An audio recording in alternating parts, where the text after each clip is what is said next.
I love Mohammad, I love Mohammad.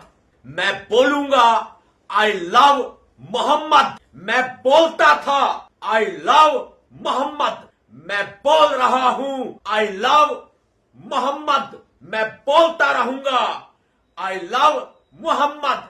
किसी की मां ने दूध पिलाया है तो हमें आई लव मोहम्मद बोलने से रोक कर दिखा दे।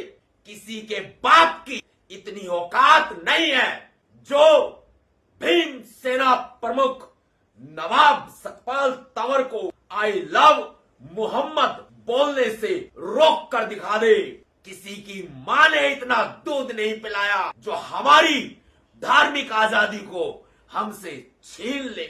यह धार्मिक आजादी भारत का संविधान बाबा साहेब डॉक्टर भीमराव अंबेडकर जी का लिखा हुआ संविधान हमें देता है।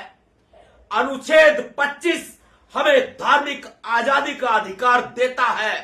अनुच्छेद 19 हमें अभिव्यक्ति की आजादी का अधिकार देता है। और कोई माई का लाल हमसे हमारे संवैधानिक अधिकारों को, हमारे संवैधानिक मौलिक अधिकारों को छीन नहीं सकता।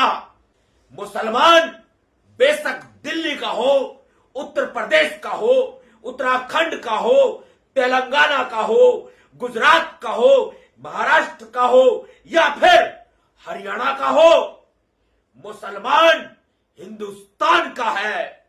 और हिंदुस्तान के किसी भी मुसलमान को आई लव मोहम्मद बोलने से रोका जाएगा तो जन्म से ये हिंदू नवाब सतपाल तंवर जिसने हिंदू धर्म में जन्म तो लिया है, यह मेरे बस में नहीं था। लेकिन हिंदू धर्म में मेरी मौत नहीं होगी या होगी ये मेरे वश में है।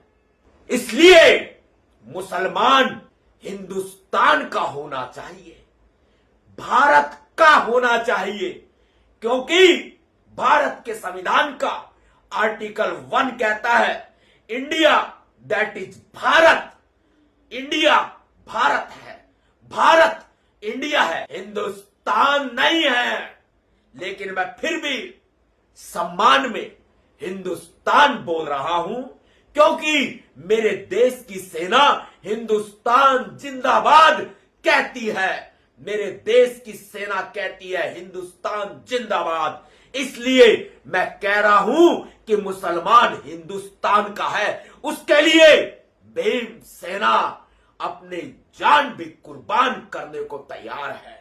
हिंदुस्तान के मुसलमान के लिए, भारत के मुसलमान के लिए, मानवता के लिए, धार्मिक एकता के लिए, धार्मिक आजादी के लिए, संविधान के लिए।